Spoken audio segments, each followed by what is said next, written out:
हमारे विभिन्न ज्ञानवर्धक कार्यक्रम देखने के लिए आप हमें अभी सब्सक्राइब करें, बेल आइकन को प्रेस करें ताकि आप देख सकें हमारा कार्यक्रम सबसे पहले। और अधिक जानकारी के लिए फेसबुक पेज को लाइक करना न भूलें। जय माँ इंद्राक्षी। इंद्राक्षी धाम में दर्शकों आप सभी का हम हार्दिक स्वागत करते हैं। आज के दिन जिन जातकों का जन्म दिवस है, मैरिज एनिवर्सरी है, उन सभी को हमारी तरफ से बहुत बहुत शुभकामनाएं। आज का पंचांग 4 अक्टूबर सन 2020, दिन रविवार, आश्विन माह, कृष्ण पक्ष, संवत 2077, तिथि द्वितीया, नक्षत्र अश्वनी, राहु काल 4:30 से 6, दिशा सूल पश्चिम दिशा। आज दर्शकों हम 3 ग्रहों की युति का फल बताते हैं।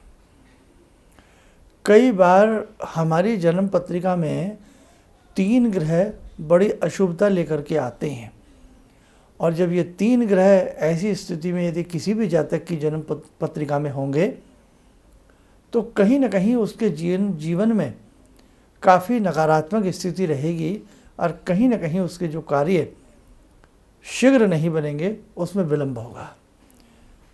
अब हमारे 9 ग्रह होते हैं। 9 ग्रहों में सूर्य, चंद्र और राहु, कितने ग्रह बताए हमने? 3। सूर्य, चंद्र और राहु।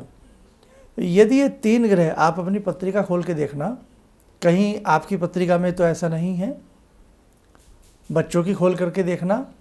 अब सबसे पहला जो पत्रिका में लगन चार्ट होता है, बेसिक चार्ट जो होता है, वो किसी के ऊपर भी तो लिखा भी होता है लगन पत्रिका या जन्म पत्रिका। पहला ही पेज जिसमें कुंडली की एक निशानदेही बनी होती है, उसको आप खोल करके देखना। ये इसलिए समझा रहा हूँ क्योंकि हर व्यक्ति इन चीज़ों को नहीं जानता। तो आप ये देखना, जो सबसे ऊपर का खाना होता है, सबसे ऊपर वाला, बीच का खाना उसको कहते हैं, वहाँ से आप गिनना 1 2 3 4 5 6 7 8 9 10 11 12 तक, आपको समझ में आ जाएगा। तो ये 3 ग्रहों की युति यदि आपकी पत्रिका में कहीं भी हो, वहीं चंद्रमा बैठे हों, उसी खाने में राहु बैठे हों, उसी खाने में सूर्य बैठे हों, चंद्र ग्रहण दोष, सूर्य ग्रहण दोष, पितृदोष और भी कई प्रकार के दोष इस प्रकार की युति से उत्पन्न हो जाते हैं। अमावस्या का समय आ जाता है। अब यदि किसी बच्चे के पंचम भाव में ये स्थिति हो, उसकी बुद्धि को बेडोल करेंगे, जो उस बच्चे की बात होनी चाहिए वो बात नहीं आएगी, उसकी एजुकेशन में फ़र्क पड़ेगा। बड़े व्यक्ति के भी साथ ऐसा होगा, और ऐसा यदि गोचर स्थिति में भी होता है कई बार, तो वो भी गड़बड़ होता है। हालांकि चंद्रमा बहुत लंबे समय तक एक भाव में नहीं रहते हैं, एक राशि पर नहीं रहते हैं, 2 सवा 2 दिन के आसपास ही चंद्रमा टिक पाते हैं, 2 दिन मान लें। लेकिन वो दिन 2 कई बार व्यक्ति बड़े डिप्रेशन से में आ जाता है अगर पंचम भाव में ये युति है। जन्म से किसी भी व्यक्ति की जन्म पत्रिका में यदि द्वितीय भाव में ये स्थिति है, धन नहीं रुकेगा, सदैव वो व्यक्ति ऋणी रहेगा या अल्प धन के साथ जीवन को जिएगा। कुटुंब की स्थिति डामाडोल रहेगी, और उसकी वाणी का जो प्रभाव होगा वो प्रभावहीन वाणी होगी उसकी। ग्रहों का इतना बड़ा असर हमारे जीवन के ऊपर आता है।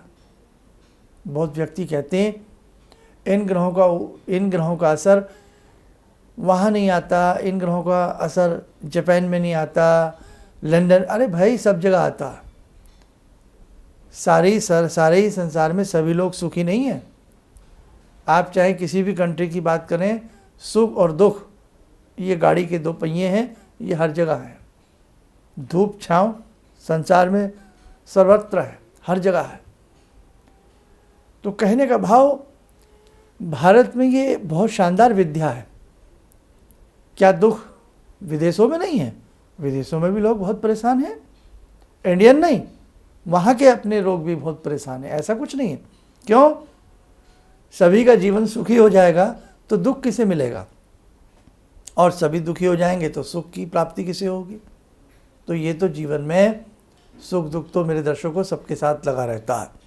कोई तन से दुखी, कोई मन से दुखी, कोई धन से दुखी, थोड़े थोड़े तो सभी दुखी होते हैं।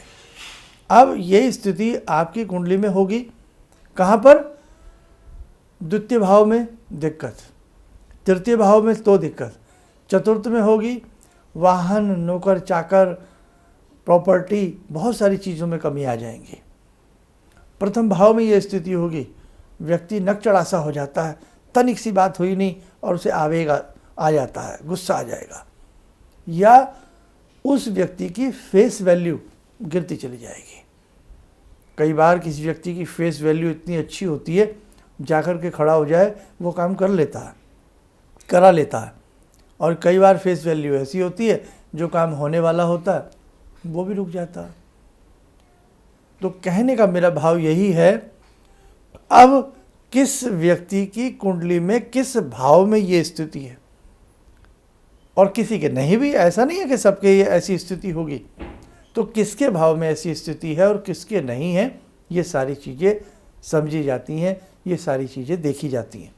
इसीलिए मेरे दर्शकों, यदि जीवन में कोई बड़ी निराशा आप झेल रहे हैं, बड़ी कोई समस्या से आप दूषित हैं, ग्रसित हैं, तो ऐसी स्थिति में ये ग्रहों का दोष कैसे दूर हो, किसी मर्मज्ञ को अपनी जन्म पत्रिका ज़रूर दिखा लें, ताकि ये समस्याएं किसी भी तरीके से दूर हो सकें।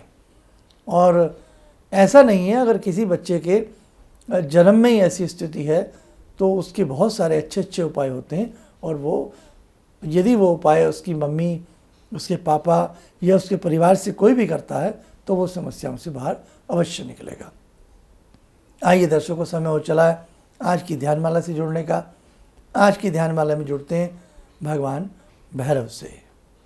ओम करकलित कपाला कुंडली दंडपाणी स्तरुण तिमिर नीलो व्याल यज्ञोपवीते क्रतु समय सपर्याद विघ्न विच्छेद हेतुर जयति बटुकनाथा सिद्धिदा साधकानां जयति बटुकनाथा सिद्धिदा साधकानां।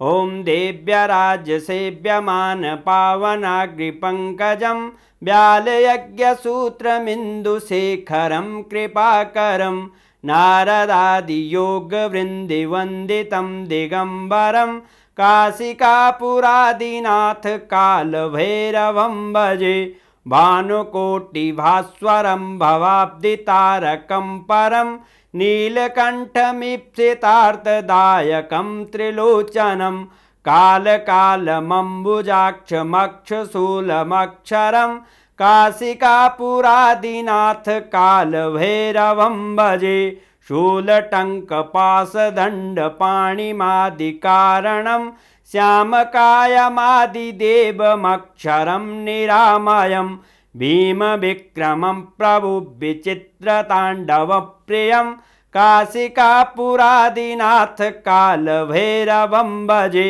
भुक्तिमुक्तिदायकं प्रशस्तचारुविग्रहं भक्तवत्सलं स्तमस्तलोकलोकविग्रहं भूतसङ्गनायकं विशालकीर्तिदायकं काशीवासलोकपुण्यपापशोधकं विभुं नीतिमार्गकोविदं पुरातनं जगत्पतिं काशिकापुरादिनाथ कालभैरवं भजे काशिकापुरादिनाथ कालभैरवं भजे। ध्यान करें, भगवान भैरव का आशीर्वाद हम सबके ऊपर बरस रहा है।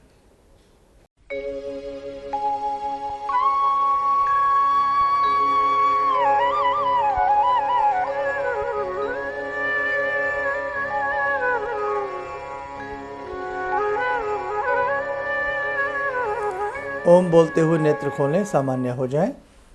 देखो दर्शकों, इसीलिए कहा जाता है कि आपके परिवार में खास तौर से बच्चों की जन्म पत्रिका वैदिक रूप से बनी होनी चाहिए, ताकि आने वाले ख़राब वक्त को हम बचा सकें, आने वाले अशुभ समय को हम किसी भी तरीके से उसके कष्ट को कम कर सकें। कोई भी ज्योतिषी वक्त को नहीं टाल सकता, लेकिन कुछ न कुछ उसको हल्का करने का उपाय दे सकता है, उसे बर्दाश्त करने का उपाय दे सकता है, और कोई ना कोई उसका तरीका निकाला जा सकता है। बरसात होगी, उसे नहीं रोका जा सकता, लेकिन हम लोग छाता ले लेते हैं ना, एम्ब्रेला, तो हम कुछ हद तक, बहुत हद तक अपना बचाव उस बरसात से कर लेते हैं। उसी प्रकार से ज्योतिष में उपाय होते हैं कि हमारा बचाव हो जाता है। वक्त में जो लिखा है, भाग्य में जो लिखा है, होनी तो अटल है, होके रहती है, लेकिन वो आसानी से निकल जाती है, और आने वाले समय की पहले ही सूचनाएं मिल करके उसकी हम रोकथाम कर लेते हैं। इसीलिए अनेकों बार जिन लोगों ने हमसे परामर्श लिए हैं, तो किसी के राहु मंगल अनेकों प्रकार के ग्रह कई बार कमज़ोर होते हैं, उसकी हम विशेष पूजाएं, विशेष शांति भी बता देते हैं कि भाई ये चीज़ आप इसके लिए करा लेना। डॉक्टर भी हमें हमारा चेकअप करते हैं, हमें बता देते हैं कि भाई ये चीज़ आप करा लेना, ये ऑपरेशन करा लेना, ये ट्रीटमेंट या ये मेडिसन, ताकि आने वाला समय में आपको दिक्कत ना आए। बस वैसे ही ज्योतिष है। तो इसलिए भगवान ना करे किसी की कुंडली में ऐसा योग हो, यदि है तो उसका उपचार किसी से ज़रूर पूछ लीजिएगा, नहीं तो जीवन के लंबे समय तक वो चीज़ हमें तंग करती रहती है। इन्हीं शब्दों के साथ हम अपनी वाणी को विराम देते हैं। जय माँ इंद्राक्षी। आपने कहा कि शरीर में कोई परेशानी हो, दैहिक दैविक भौतिक तापा, राम राज नहीं काहू व्यापा। इसके बाद मैंने उसका जप शुरू किया और धीरे धीरे मेरे को अच्छा लगने लगा, और मैंने कहा कि अब पंडित जी से कैसे जुड़ूं, क्या जुड़ूं। तो मैंने कहा कैसे करूं। मैं बोली ईश्वर अगर सही है, माँ भगवती की मेरे पर कृपा है, तो ज़रूर मेरा कोई ना कोई रास्ता निकलेगा। तो ये सारी चीज़ें मेरे को ईश्वर की कृपा से आपका साथ मिला, और मेरे अंदर की श्रद्धा थी जो मैं आपसे जुड़ी सनातन धर्म के प्रति, और हमने जहाँ जन्म लिया है उस धरती के ऋण को हमको अदा करना है, इसलिए आपके चरणों में मैं। किसी भी समस्या के समाधान के लिए मिले प्रसिद्ध हस्तरेखा एवं वास्तु विशेषज्ञ प्रोफेसर धर्मेंद्र शर्मा जी से। नोट: शिविर में भाग लेने हेतु एवं व्यक्तिगत रूप से मिलने के लिए कॉल करने का समय सुबह 10 बजे से शाम 6 बजे तक। हमारे विभिन्न ज्ञानवर्धक कार्यक्रम देखने के लिए आप हमें अभी सब्सक्राइब करें, बेल आइकन को प्रेस करें ताकि आप देख सकें हमारा कार्यक्रम सबसे पहले। और अधिक जानकारी के लिए फेसबुक पेज को लाइक करना न भूलें।